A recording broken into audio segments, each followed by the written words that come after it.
toute l'actu sur Avignon avec Frédéric Plat.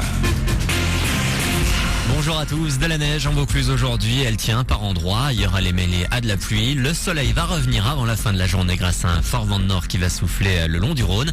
D'ici là, les températures encore en baisse ne vont pas dépasser 4 degrés, seulement 1 de suite à Avignon. C'était la météo sur Énergie Avignon avec Centerfête, le spécialiste de la fête au Pontet.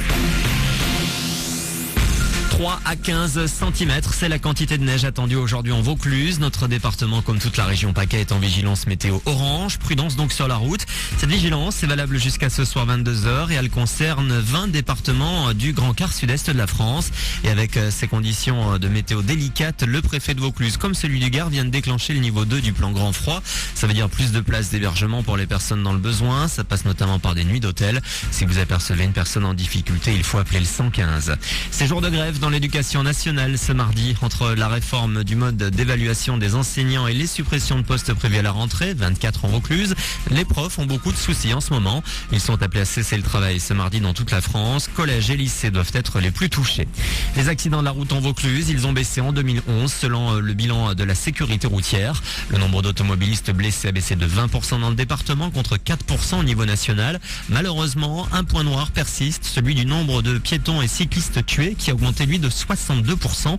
François Burderon, le préfet de Vaucluse, vient d'annoncer des mesures pour lutter contre ce fléau. On peut engager nos concitoyens à faire attention. On peut engager les parents à veiller sur le comportement de leurs enfants et on peut faire de la pédagogie et de la formation sur les automobilistes pour qu'ils mesurent qu'une seconde d'inattention, c'est 20 mètres de franchi au volant d'un véhicule. Il y a des comportements qui sont totalement irresponsables. La loi permettra désormais de les sanctionner gravement. Quand vous voyez quelqu'un qui lit un livre alors qu'il est en train de conduire sur l'autoroute, vous vous dites que vous avez affaire à un criminel en puissance. Eh bien, il doit être traité comme tel. Et les autres objectifs pour 2012 sont de maintenir le niveau de contrôle d'alcoolémie et de vitesse, ainsi que de continuer le déploiement des radars pédagogiques. Actuellement, 7 sont installés, une vingtaine devraient suivre cette année un peu partout dans le 84. Le Stade de France en ligne demi en début de demi-finale de la Coupe de la Ligue de foot ce soir. Lyon se déplace en Bretagne pour affronter Lorient à 20h45. Marseille-Nice, l'autre rencontre du dernier quart est programmée demain. L'OM pourrait perdre Lucho avant la fin du mercato à minuit. L'Argentin devrait retourner à Porto, son ancien club.